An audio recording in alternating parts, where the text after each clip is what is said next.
안녕하세요. 저번 주까지 동형 모의고사 2번 풀었는데 오늘하고 다음 주에 이제 쪽집게 100문제 풀이를 하도록 하겠습니다.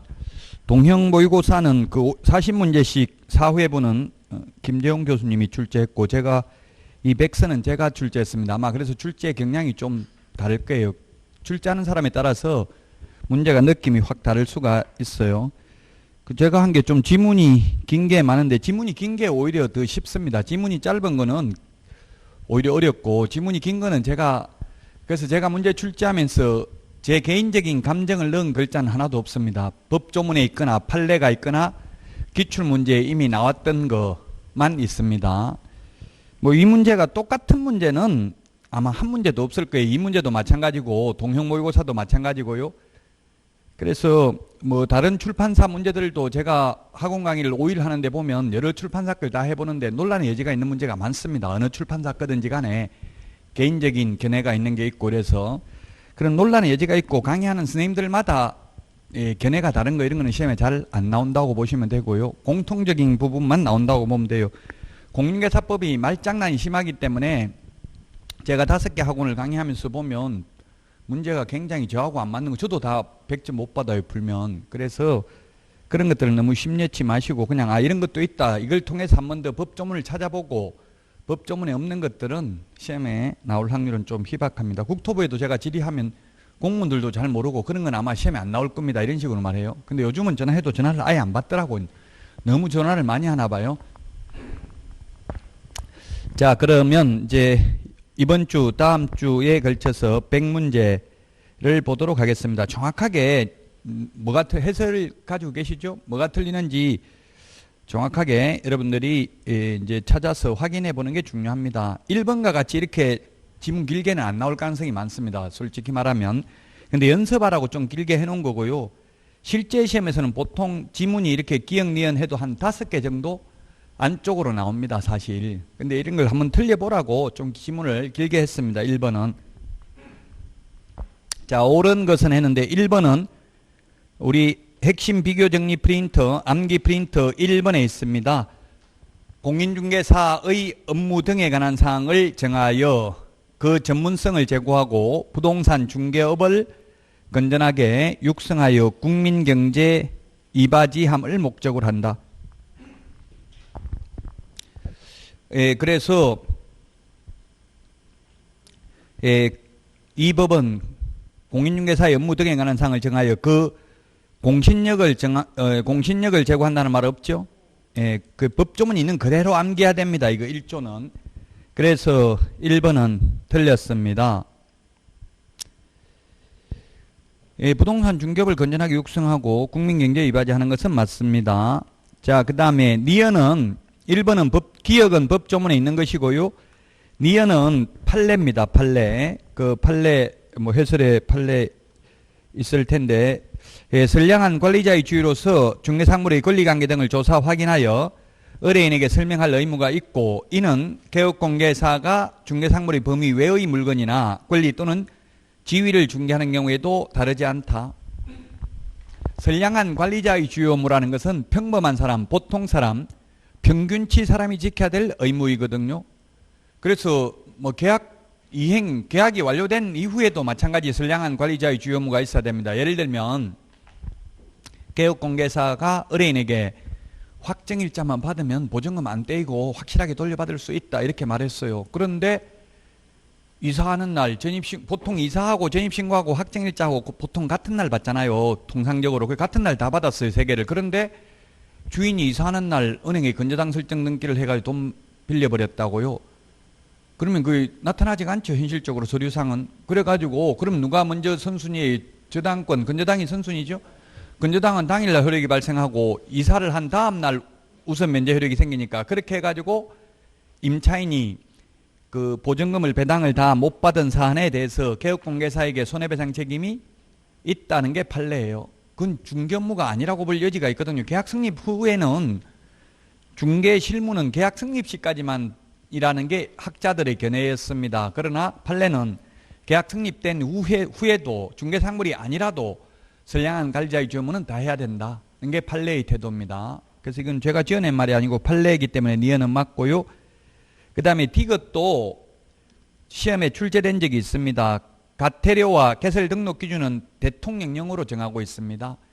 근데 이게 대통령령으로 정한다, 국토부령으로 정한다, 이걸 다 암기할 수는 없습니다. 사실 그냥 기출문제에 나오기는 했어요. 이거는 대통령령에 있습니다. 등록 기준, 가태료 기준, 그 다음에 사무소 설치 절차도 대통령령에 있고요. 국토교통부령에 있는 거는 사무소 이전 절차, 업무정지, 자격정지의 구체적 기준, 이런 건 국토교통부령에 있고요. 모든 서식 국토교통부령에 있습니다. 실제 시험에 아마 이렇게 1번처럼 이렇게 나오면 풀기 쉽지 않죠. 근데 이제 이걸 통해서 한 번 더 찾아보고 짜증스러움을 느끼고 연습해보라고 낸 거예요.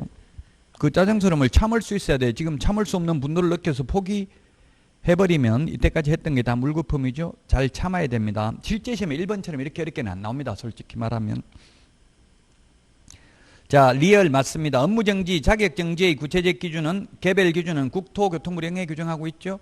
그 구체적 기준의 2분의 1 범위 내에서 늘리거나 줄일 수 있습니다. 업무정지, 자격정지는 국토부령, 가태료는 대통령령에 규정되어 있습니다. 그래서 리얼은 맞고요. 그 다음에 미음에 거래 당사자가 무등록 개업 공개사라는 말은 법조문에는 없는 말입니다. 이건 제가 편의상 쓰는 말이고요. 그래서 무등록 개업 공개사, 무등록 중개업자, 무등록 업자 이런 표현을 쓸 수도 있습니다. 정확한 법조문상 표현은 법제 구조 규정에 의해서 중개사무소 개설 등록을 하지 아니하고 중개업을 영위하는 자 이렇게 되어 있습니다. 법조문상은. 그러면 너무 길어지기 때문에 그냥 편의상 썼고요. 그래서 시험에는 무등록 개업 공개사 이런 식으로는 안 나올 가능성이 좀 있습니다. 법조문 있는 표현 그대로 낼 가능성이 있습니다. 즉 무등록 중개업자에게 의뢰한 의뢰인은 처벌받지 않습니다. 그러나 무등록 중개업자는 3년 이하의 징역이나 3천만 원 이하의 벌금입니다. 무등록 업자는 직업으로 하면 처벌받지만 직업으로 안 하고 우연한 기회에 무자격자라도 한두 번 중개를 하는 것은 위반이 아니고 또 그 무등록 중개업자는 보수 청구권이 인정되지 않지만 업으로 하는 게 아니고 한두 번 하고 보수를 받기로 했다면 사회통념상 과다하지 않는 보수는 받아도 된다라는 게 판례입니다. 자, 그래서 미음은 맞습니다. 비업, 인장 등록, 등록 인장, 변경 등록 다 전자문서 가능합니다. 비업 맞습니다. 시옷, 휴업기간 변경 신고는 전자문서 가능하죠? 예, 전자문서 가능합니다. 그러나 휴업신고, 폐업신고는 전자문서 안 됩니다. 예, 우리 핵심 비교 정리 프린터 50번에 보면 맨 밑에 이 핵심 비교 정리 프린터 이것만 정확하게 무슨 내용인지를 이해하고 암기해야 됩니다. 그냥 이것만 암기하면 나중에 문제 풀면 적용을 못할 수가 있죠. 정확하게 문제 풀 때마다 자꾸 찾아보면 됩니다. 50번 프린터 50번 맨 밑에 까만 별표 전자문서 불가능한 게 고용관계 종료 신고, 휴업신고, 폐업신고, 한 명이 신고를 거부해서 상대방이 단독으로 부동산 거래 신고하거나 상대방이 단독으로 해제 신고하는 경우 주소, 주소, 전화번호, 휴대전화번호 정정 신청, 면적 변경 없이 가격 변경, 공급 가액, 옵션 비용 변경 신고는 전자문서가 안 됩니다. 전자문서가 안 되는 거는 대리인이 하는 건 전자문서 안 됩니다. 본인이 하는 거는 전자문서 가능한데요. 대리인이 신고하면서 전자문서 안 되죠. 그 다음에 또 전자문서가 안 되는 거는 담당 공무원이 사실 여부를 확인해야 되는 건 전자문서가 안 됩니다. 인터넷으로. 그래서 만약에 혼자서 신고하면 계약서 사본 등을 제출하러 가야 됩니다. 그래서 전자문서가 안 되고요. 또 단독으로 정정 신청도 주소, 휴대전화번호 정정은 단독으로 가능해요. 단독으로 가능한 거는 속일 수가 있기 때문에 공무원이 확인해야 되니까 전자문서가 안 돼요. 그런데 논리적으로 설명할 수 없는 게 고용관계 종료 신고예요. 이건 논리적으로 설명이 불가능해요. 그래서 제가 현실적인 거 이야기 안 하려고 했는데 이게 다른 학원 선생님들은 고용관계 종료 신고 전자문서 된다고 강의하는 선생님들이 많아요. 현실적으로 하고 있어요. 고용관계 종료 신고를 전자문서로. 그래서 제가 국토부에 현실적으로는 하고 있고 법조문상은 안 되는데 시험에 나오면 어떻게 해야 되냐 물으니까 그런 거 시험에 안 나옵니다 이러더라고. 근데 나는 강사인데 안 나온다고 말할 수 없고 답을 해야 된다 수험생들한테 이러니까 그럼 법조문에 있는 대로 시험은 법조문 보고 내니까 법조문대로 해야 된다. 그래서 또 한 번 더 전화했더니만 네가 하도 민원을 많이 넣으니까 이제 전자문서 못하게 맞겠다 이러더라고. 이제는 고용관계 종료 신고도. 어쨌든 이거는 입법의 불비인 것 같아요. 고용관계 종료 신고가 전자문서 안 되도록 하는 것은 어쨌든 시험에 나오면 안 됩니다. 법조문에는 보면 고용신고는 전자문서 된다고 돼 있어요. 법조문에. 그런데 고용관계 시행규칙에 있는데 8조에 1항하고 4항에 있는데 고용관계 종료 신고는 전자문서로 된다는 말이 없기 때문에 안 됩니다. 시험에 나오면. 자, 그래서 50번에 맨 마지막에 까만 별표 전자문서로 불가능한 거 꼭 정리를 하셔야 되겠습니다. 제가 시간이 남으면 그 동형모의고사 2회하고 이거 하고 시간이 남으면 한번 제가 개정된 법령 올해 바뀐 거 올해 바뀐 게 꽤 많아요. 올해 바뀐 것만 따로 한번 정리할 수 있는 시간을 가져보도록 노력하겠습니다. 지금 뭐 미래이기 때문에 100% 장담은 못하겠고요. 바뀐 부분에서 시험에 많이 나오거든요. 해마다 보면 국민들에게 널리 법이 바뀌었다는 걸 홍보하려면 시험에 내는 수밖에 없어요. 올해 바뀐 게 꽤 많아요. 제가 볼 때 한 10문제 정도는 나올 가능성이 있어요. 올해 바뀐 게. 자, 그래서 시옷도 맞죠? 그러면 답이 5개고 이형은 교육공개사가 소속공개사의 위반 행위를 방지하기 위하여 해당 업무에 관하여 상당한 주의와 감독을 게을리하지 아니하였다면 아예 양벌 규정에서 벌금을 받지 않죠. 예, 그래서 2분의 1을 깎아주는 게 아닙니다. 예, 아예 안 받습니다. 그래서 고용자 책임, 사장 책임, 교육공개사 책임은 민사 책임, 행정상 책임, 형사 책임이 있는데 민사 책임, 그 다음에 행정상 책임은 무과실 책임인데 형사 책임은 과실 책임입니다. 과실이 있는 경우에만 책임을 집니다. 이렇게 과실이 없으면 2분의 1을 깎아주는 게 아니라 아예 벌금을 받지 않습니다. 따라서 1번의 답 5번이네요. 한 문제 푸는데 지금 10분 넘게 걸렸어요. 1번 한 문제 푸는데 그 종합적으로 여러 개를 다 해놨어요. 이게 1번부터 틀리면 이제 스트레스 받아가지고 뒤에 거 점수 안 나오게 하려고요. 왜냐면 지금 점수가 7, 80점 나와버리면 교만해가지고 시험에 떨어져요. 지금 아직 한 달 넘게 남았는데 지금 점수가 안 나와야 충격받고 더 열심히 공부하거든요. 물론 뭐 아예 1차, 2차를 포기하는 사람도 있죠. 충격받고. 인터넷에 보니까 지금 40점 나오는데 2차 포기해야 되나 묻던데 40점이면 아주 잘 나온 거예요. 지금 17.5점만 나와도 충분해요.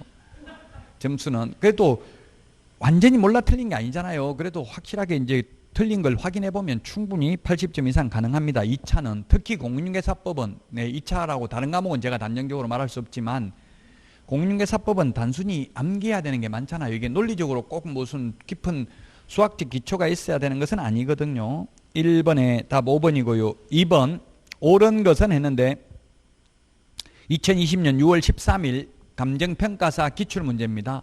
그 적어놨죠. 2번 문제는. 그래서 이렇게 제가 뭐 제 마음대로 낸 건 아니고요. 어쨌든 간평에서는 이게 엄청 어려웠어요. 왜냐하면 간평 시험에서 공인중개사법을 공부 안 하잖아요. 그냥 부동산학 원론에 나온 거라고 이게. 부동산학 개론에도 우리 공법도 나오고 세법 나오잖아요. 마찬가지로 부동산학 원론에 공인중개사법이 2문제 나왔어요.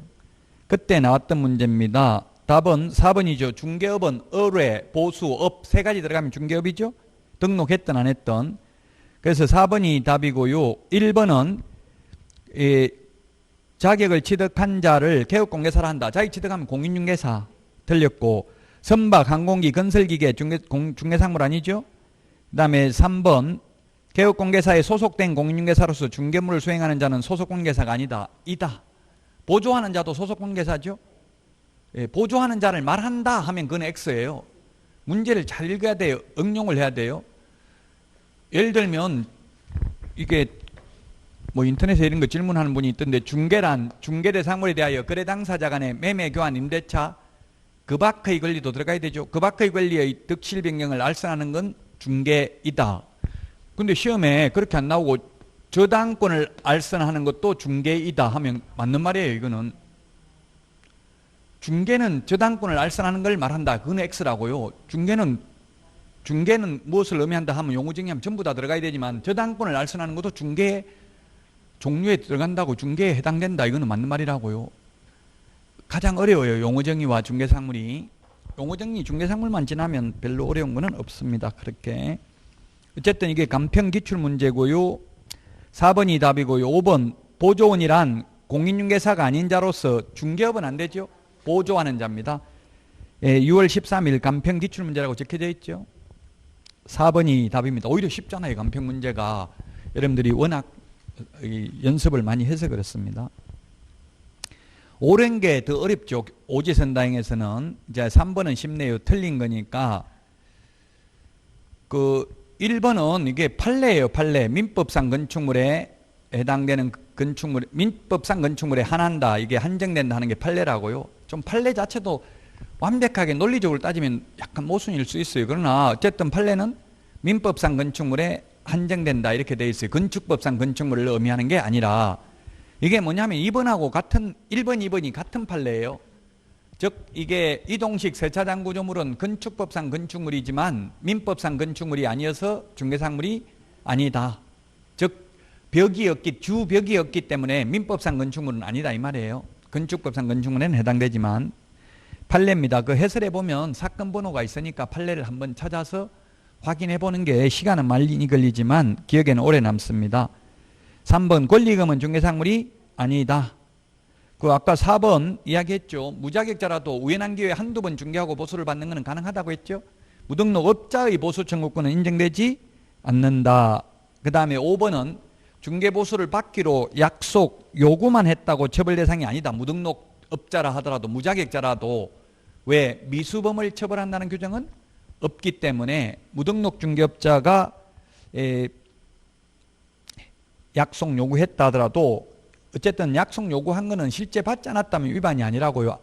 아무리 많이 받게 1억 만약 100억에 팔아주면 1억 준다 2억 준다 해도 상관없어요. 근데 실제로 안 받으면 위반이 아니다. 우리 법 제33조 제3호에 보면 중개보수 또는 실비를 초과하여서는 어떠한 명목으로라도 금품을 받는 행위를 하여서는 아니 된다. 실제 받아야 위반이지 안 받으면 뭐 초과해서 받기로 약속해도 그 자체가 당연히 위반은 아니다. 그래서 시험에 순가중개계약 자체는 당연히 위반이다 X입니다. 순가중개가 뭐 중개보수가 100만 원인데 복비는 2천만 원 줄게 이런 식으로 약속하는 게 순가중개죠. 뭐 얼마 이상만 받아주면 다 먹어도 좋다 이렇게 약속하는 게 순가중개인데 그런 순가중개 그 자체가 당연히 위반은 아니다. 자 4번이고요. 4번이 답이고 4번 문제는 올해 바뀐 개정된 내용입니다. 1번 국토부 장관은 인터넷을 이용한 중개사물에 대한 표시 광고가 법령을 준수하는지 모니터링할 수 있고요. 2번 국토부 장관은 모니터링을 위하여 필요한 때에는 정보통신 서비스 제공자에게 관련 자료 제출을 요구할 수 있다. 이 경우 관련 자료의 제출을 요구받은 정보통신 서비스 제공자는 정당한 사유 없이 없으면 따라야 되고요. 3번 이렇게 따르지 않는 경우에는 100만 원 이하의 과태료가 아니라 500만 원 이하의 과태료. 올해 벌칙이 신설된 게 3년 이하의 징역이나 3천만 원 이하의 벌금이 3개 신설됐습니다. 시공시 3개 신설됐죠. 시세에 부당한 영향을 미치는 행위를 한 개업공개사 등 공동중개를 제한하는 거, 왕따시키는 거, 시세에 부당한 영향을 미치는 행위를 한 누구든지 이렇게 3가지가 신설됐고요. 500만 원 이하의 과태료가 3개가 또 신설됐습니다.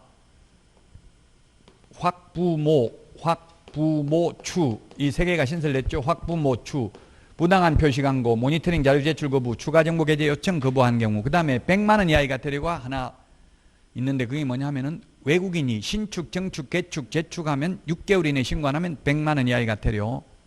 이렇게가 개정된 내용입니다. 개정된 내용 특히 주의하셔야 됩니다. 4번은 개정된 내용입니다. 3번이 답이 되겠습니다. 100만 원이 아니고 500만 원 이하의 과태료입니다.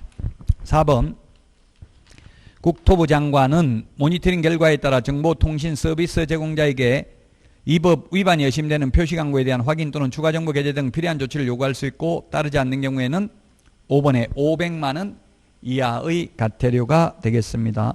인터넷 표시 광고 중요합니다. 광고라는 말 들어가는 거 올해 무조건 시험에 나옵니다. 광고라는 말 들어가는 거. 자, 그 다음에 5번입니다. 틀린 것은 했는데 1번 상법상 회사 또는 협동조합 기본법에 의한 협동조합이고요. 사회적 협동조합은 제외한다. 제외 동그라미 중요하죠. 제외 시험에 나왔고요. 자본금 5천만 원 이상이어야 됩니다. 협동조합 기본법에 의한 협동조합은 일반 법인이고요. 농업협동조합법에 의한 지역농협은 특수법인입니다. 지역농협은 자본금 규정 적용 안 하죠? 주의해야 됩니다. 이름이 비슷하잖아요. 농업협동조합법에 의한 협동조합은 일반 법인이고, 제가 지금 조금 잘못 말한 것 같은데, 잘못 말했죠. 협동조합 기본법에 의한 협동조합은 일반 법인이고, 농업협동조합법에 의한 지역농협은 특수법인이다. 이걸 잘 구분해야 된다고요. 자, 그 다음에 이번에 중개업만을 하면 X고요. 법 14조에 규정되는 업무만을 하니까 X, O죠. 법 14조에 6가지 겸업할 수 있잖아요. 우리 암기 프린트 24번에 있는 거 6가지. 시험에 중개업만을 영위할 목적 X로 출제됐습니다. 요건 기출문제입니다. 3번 지문이. 대표자는 공인중개사이어야 하며, 대표자를 포함하는 게 아니라 제외입니다. 제외한 임원 또는 사원의 3분의 1 이상이 공인중개사일 것. 지금 저는 이거 법조문이 있는 그대로 넣어놨어요. 지금 말장난 안 하고요. 시행령 13조에 있는 거 조문 그대로입니다. 4번 대표자, 사원 또는 임원, 전원 및 분사무소 책임자가 실무교육을 받아야 된다. 5번 건축물 대장에 기재된 건물에 사무소를 확보해야 된다. 이거 법조문 그대로죠. 시행령 조문 그대로. 가설 건축물은 안 되고요. 무허가 건물 안 되고 미등기 건물은 될 수도 있다. 물론 건축물 대장이 기재되기 전이라도 준공검사, 준공인가 사용승인 사용검사 받은 건축물은 가능합니다. 소유권 확보가 아니라 사용권만 확보하면 됩니다. 사용권만 확보하면 된다. 사용권만 확보하면 되니까 지금 어제도 저한테 문의가 왔는데 지금 이번에 공부하신 분이 좋은 사무소가 있어서 미리 자기가 임차인으로 얻어놨나, 사무소를 얻었나 봐요. 자격증 따가지고 하려고. 그 우선에 자격증 있는 사람 보고 좀 쓰라고 했는데 안 비켜주려고 하나 봐요. 골치 아프다고. 이게 만약에 근데 보통 통상적으로는 그 사무소 확보 증명서를 사용권만 확보하면 되는데 그냥 모르고 그냥 그 자격증 있는 사람 이름으로 임대차 계약서를 가짜로 작성하는 경우가 있어요. 근데 약간 논란의 여지가 있죠. 가짜로 작성했으면 논란의 여지가 있다고. 자기가 임차인이라고 안 비켜줄 수도 있다고요. 소송해봐야 돼. 다툼의 여지가 있어요. 그러니까 그는 사용권만 그냥 사용 승낙서만 주고 나중에 바로 그 공동 그 사무소 이런 거 계약서를 동업 계약서 이런 걸 적어야 돼요. 명확하게. 나중에 분쟁이 많이 생긴다고요. 보통 90% 이상은 동업하면 사이 안 좋아가지고 찢어진다고요. 그러니까 평소 알고 있는 사람하고는 동업 안 하는 게 좋아요. 특히 학원에 다니다가 같이 언니하고 동업했다가는 손님 있는데 언니하고 이러면 별로 안 좋아요. 약간 긴장관계가 있는 게 좋아요. 뭐 정부와 언론도 긴장관계가 있는 게 건전한 그게 정부가 되는 거고요. 마찬가지로 사장하고 직원 관계도 약간 긴장관계가 조성돼 있어야 너무 편하고 뭐 언니하고 그냥 이래버리면 안 좋아요. 그래가지고 모든 비밀 다 알려줬다가 나중에 되면은 오히려 협박한다고. 그가 너 남자 만난 거 알고 있다. 예를 들어서 이렇게 실제 그런 사람 봤거든요. 그러니까 그런 것도 몰래 해야 돼. 예를 들면 사생활도 이를테면 너무 다 노출해버리면 나중에 약점 잡혀가지고 민원제기에 돈 안 주면 막 폭로하겠다 이런 거 많이 봤어요. 문의하는 거. 5번에 답 3번이 되겠습니다. 6번 이번에 신설된 내용이죠. 답은 2번입니다. 미엄 하나만 이게 부당한 표시 광고 500만 원 이하가 드리고 나머지는 전부 3년 이하의 징역이나 3천만 원 이하의 벌금입니다. 자, 광고라는 말 들어가는 게 3년 이하의 징역이나 3천만 원 이하의 벌금에 해치하는 게 시세에 부당한 영향을 미칠 목적으로 높은 가격으로 표시 광고를 유도하거나 또는 개업공개사의 정당한 표시 광고를 방해하는 행위가 되겠습니다. 500만 원 이하의 같은 부당한 표시 광고, 이게 소위 말하면 허위 매물을 올리는 겁니다. 미끼 매물, 낚시 매물, 없는 물건을 올리든지 이런 거, 또는 거래가 끝났는데도 계속 매물 올려놓는 거 이런 거 다 500만 원 이하의 가태료입니다. 미끼 매물은 낮게 올리잖아요. 높게 안 올리고 손님 끌려고 전화 받으려고. 그 다음에 100만 원 이하의 가태료가 이게 지금 하나가 빠졌네. 1년 이하의 징역이나 1000만 원 이하의 벌금.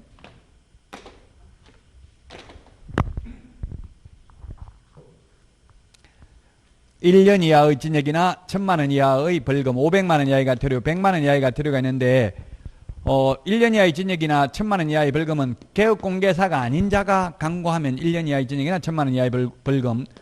그 다음에 500만 원 이하의 가태료는 부당한 표시 광고입니다. 그 다음에 100만 원 이하의 가태료는 보조원 이름을 적으면 100만 원 이하의 가태료입니다. 보조원 이름으로만 광고하면 개업공개사가 아닌 자가 광고했기 때문에 1년 이하의 징역이나 1000만 원 이하의 벌금이죠. 근데 개업공개사 이름으로 광고하면서 보조원 이름을 추가로 적어도 100만 원 이하의 가태료라고요. 그 다음에 우리 프린터 43번에 핵심 비교 정리 프린터 암기 프린터 43번에 보면 표시 광고해야 되는 게 성명소연 등입니다. 성명소연 등. 성명소연 등. 이거 표시 안 해도 100만원 이하가 들어옵니다. 성명, 사무소 명칭, 소재지, 연락처, 등록번호. 올해 등록번호가 신설됐죠? 8월 21일부로 등록번호 신설됐습니다. 암기 프린터 43. 그 다음에 암기 프린터 25번.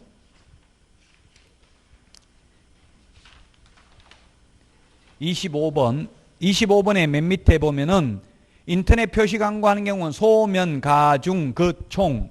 소면, 가중, 거총. 소면, 가중, 거총. 이거 표시 안 해도 100만원 이하가 들어옵니다. 중개대상물 소재지, 여기 소재지는 중개사무소 소재지입니다. 이게 인터넷 표시 광고하면 이 5가지도 하고 추가로 더 해야 된다고요.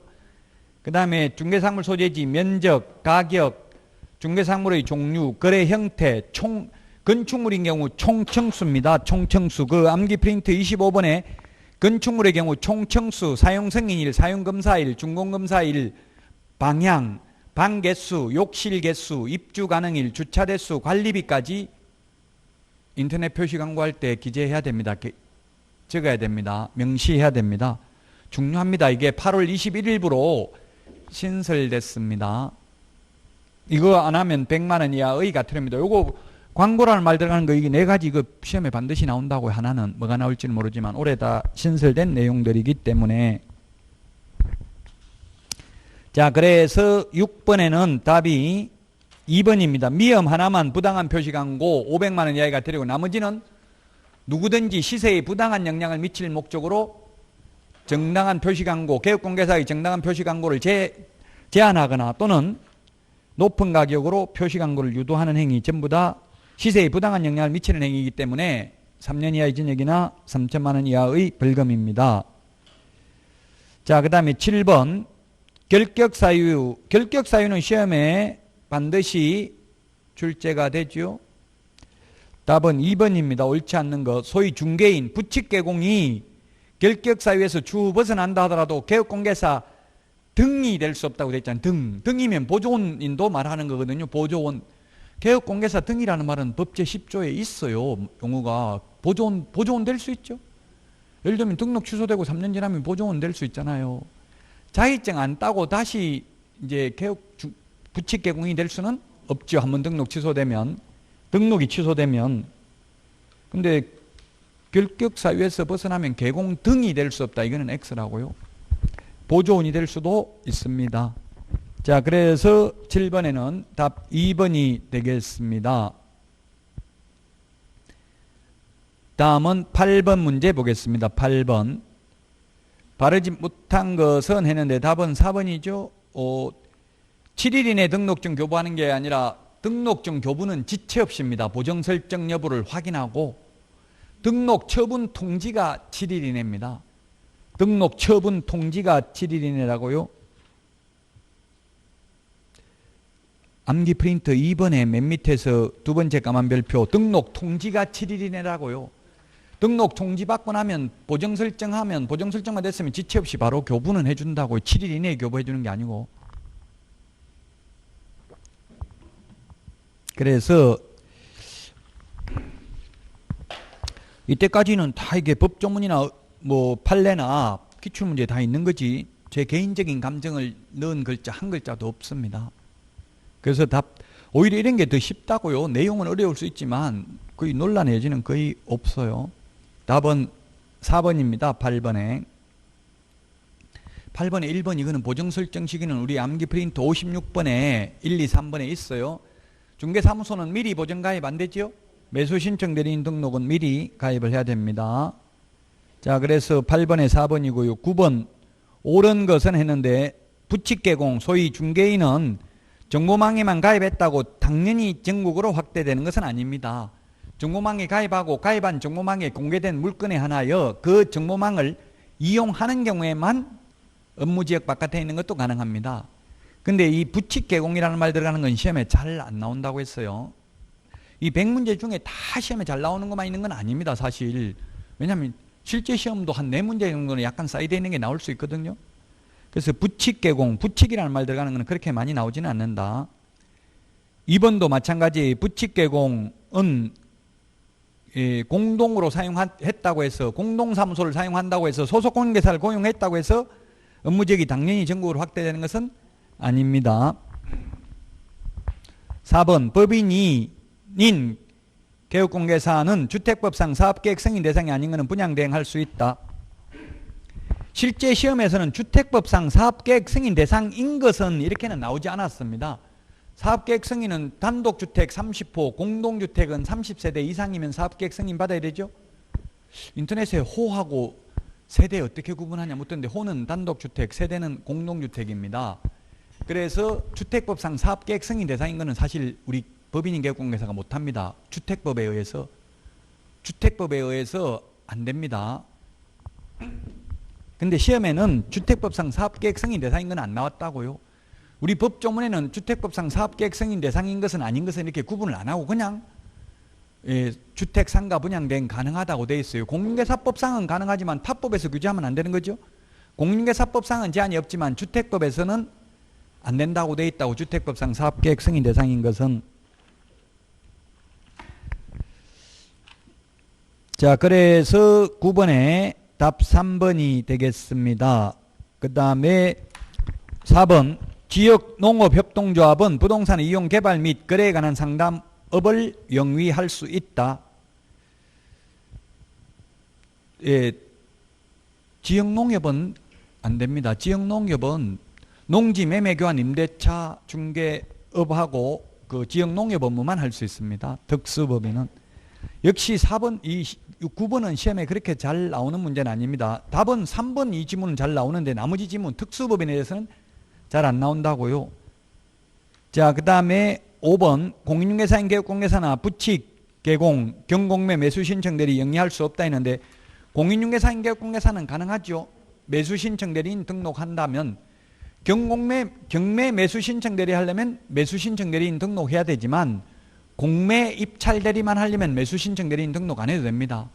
경매 대상 부동산에 대한 권리 분석이나 취득 알선만 하더라도 역시 매수 신청 대리인 등록 안 해도 됩니다. 10번 문제 보겠습니다. 10번. 9번의 답 3번이고요. 10번. 올바르지 않는 것은 했는데 답은 일단 5번입니다. 개업공개사가 고용한 고용인의 업무상 행위는 그를 고용한 개업공개사의 행위로 본다라고 규정하였으므로 고용인의 고유과실 등 기책 사유 없이 발생한 의뢰인의 재산상 손해에 대해서도 그를 고용한 개업공개사가 손해배상 책임이 있다. X죠. 개업공개사의 고유과실이 있거나 고용인의 고유과실이 있거나 다른 사람의 중개행위 장소 제공 셋 중에 하나는 있어야 돼요. 지금 직원 잘못이 없다고 돼 있잖아요. 그렇다고 해서 사장 잘못이 있다는 말도 없죠. 그 직원 고유과실도 전혀 없고 사장 고유과실도 없고 장소 제공한 적도 없다면 손해배상할, 공인중개사법상 손해배상할 책임은 없습니다. 그래서 답은 5번이 되겠습니다. 5번. 10번에 5번이 정답입니다. 자, 그 다음에 11번입니다. 올해 신설된 거죠. 부동산 거래 질서 교란행위 신고센터. 이 부동산 거래 질서 교란행위 신고센터하고 인터넷 표시광고 모니터링 제도하고 이걸 구분해야 돼요. 조금 헷갈려요, 두 개가. 자, 틀린 것은 했는데 1번 국토부 장관은 부동산 거래 질서 교란행위를 방지하기 위하여 부동산 거래 질서 교란행위 신고센터를 설치 운영할 수 있고요.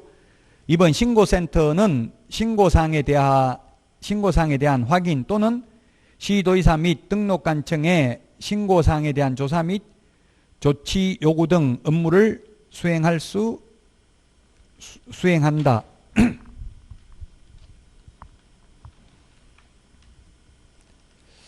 네, 이거 뭐 신고센터 신고사항 확인 맞습니다.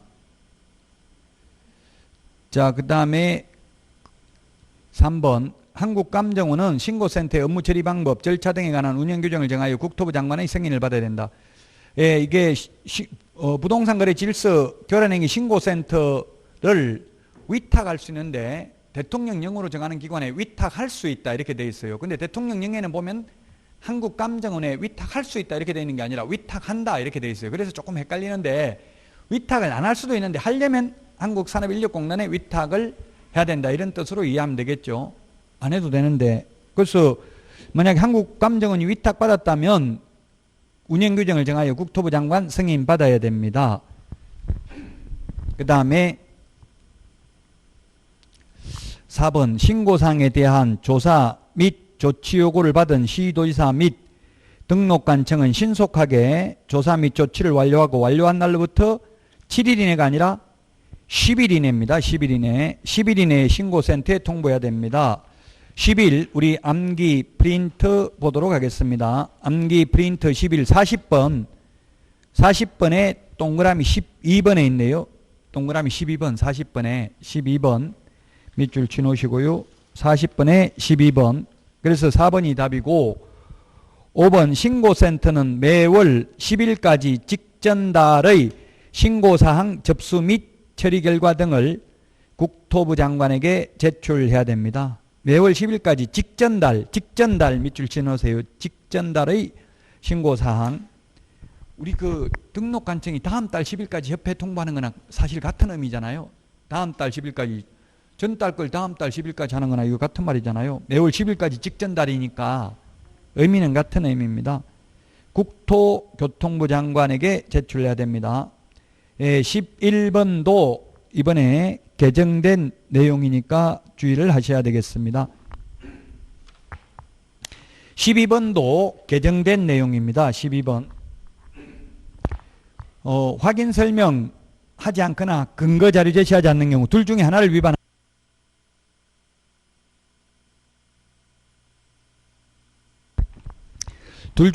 위반하면 작년까지는 400만 원 구체적 기준이 400만 원이었습니다. 근데 지금은 250만 원으로 바뀌었습니다. 둘 중에 하나를 위반하면 둘 다 위반하면 500만 원입니다. 구체적 기준 대통령령에 물론 시험에 구체적 기준은 그렇게 자주 나오진 않아요. 그냥 500만 원 이하의 과태료입니다. 대통령령에 구체적 기준을 이렇게 물은 적이 있어요. 시험에.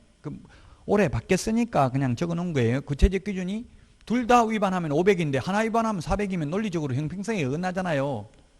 그럼 하나 위반하면 400이면 둘 다 위반하면 800을 받든지 그게 아니니까 그냥 논리적으로 250만 원을 하는 게 타당해가지고 250으로 바꾼 거예요. 구체적 기준이. 그럼 이 구체적 기준의 2분의 1을 늘리거나 줄일 수 있죠.